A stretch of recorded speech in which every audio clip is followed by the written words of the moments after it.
We all want the same thing, more or less. A stable income, a savings account that actually grows, a financial life that doesn't feel like a permanent emergency. Maybe some investments, maybe a plan. At the very least, the feeling that money is a tool you control rather than a substance that evaporates somewhere between your bank account and Thursday. And most of us try. We read books, we negotiate salaries, we switch to cheaper subscriptions. We tell ourselves with full sincerity that next month will be different. And yet, for most people, regardless of income, regardless of education, money has a way of quietly, consistently, and almost elegantly slipping through their fingers. The obvious explanation is discipline, character, personal responsibility. The kind of answer that costs nothing to give and conveniently ends the conversation. The actual explanation runs deeper. It operates in parts of your decision-making that predate language, formal education, and the concept of a savings account by several 100,000 years. There are at least 3 of these forces. Today we look at all 3. None of them are flattering. All of them are real.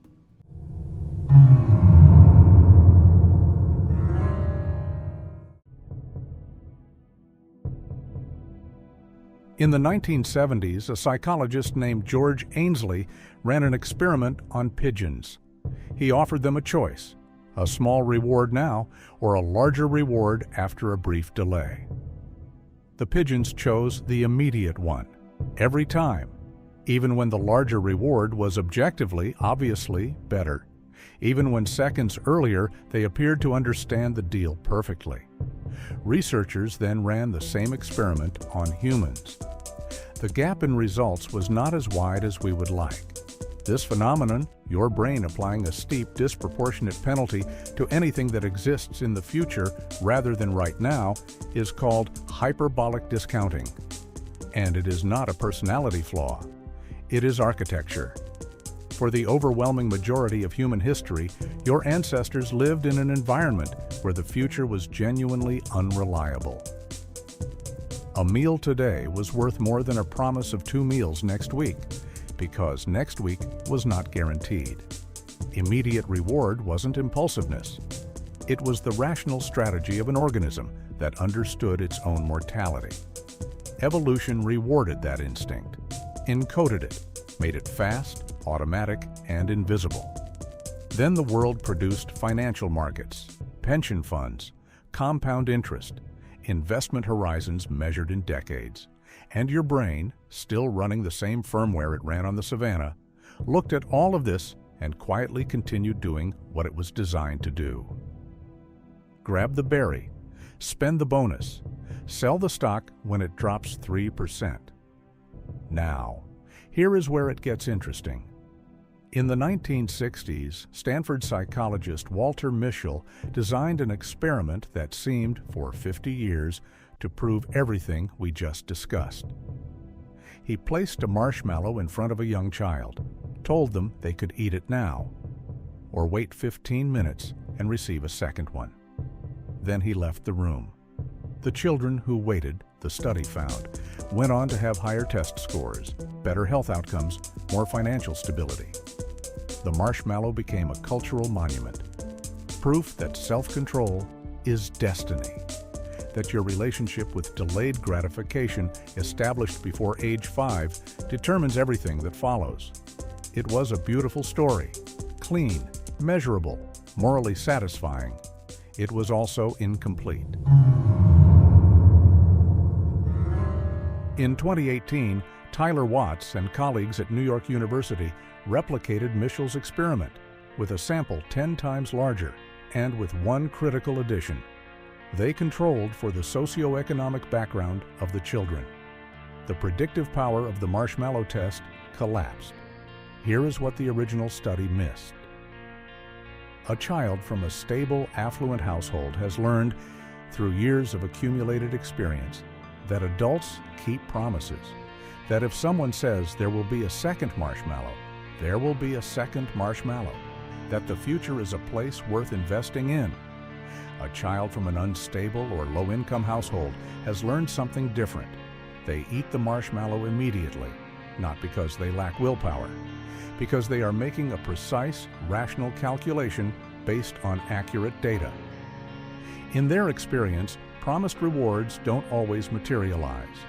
Resources disappear. The future is not a reliable creditor. That is not a character flaw. That is information. And this is where the story stops being only about biology.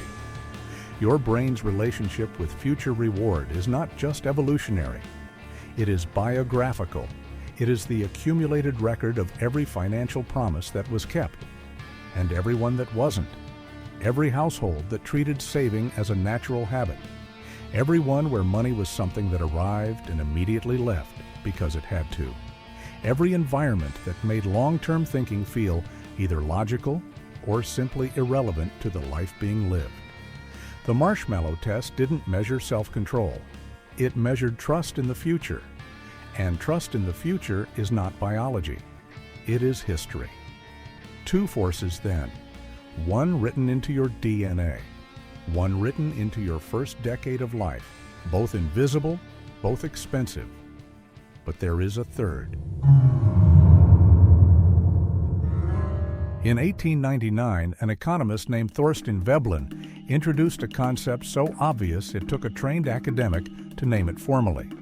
He called it conspicuous consumption. The idea, a significant portion of what people spend money on, is not purchased for its utility. It is purchased to be seen. The watch that tells the same time as a phone, the car that signals success to people its owner will never meet. The holiday photographed more carefully than it was experienced. Veblen observed that this wasn't modern vanity. It was an ancient social mechanism. In tribal environments, status determined access to resources, to alliances, to survival.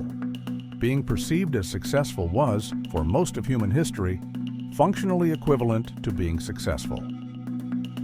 That mechanism didn't retire when societies became complex.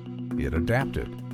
And in a world of social media, visible consumption, and the permanent performance of financial identity, it became considerably more expensive. So here is the third force operating alongside the first two. You're not only battling the evolutionary instinct to spend now. You're not only navigating a biography that may or may not have taught you to trust the future. You are also managing, constantly, mostly unconsciously, the financial cost of being perceived as the person you believe you are. Three forces: biological, biographical, social, running simultaneously below the threshold of conscious decision-making in every financial choice you make. So, biology designed you to spend now. Your history taught you whether tomorrow is worth saving for. And society built an entire industry around making sure you confuse the two. Three forces. One wallet. Nobody said it was going to be fair. But then, nobody said you had to pretend you didn't notice.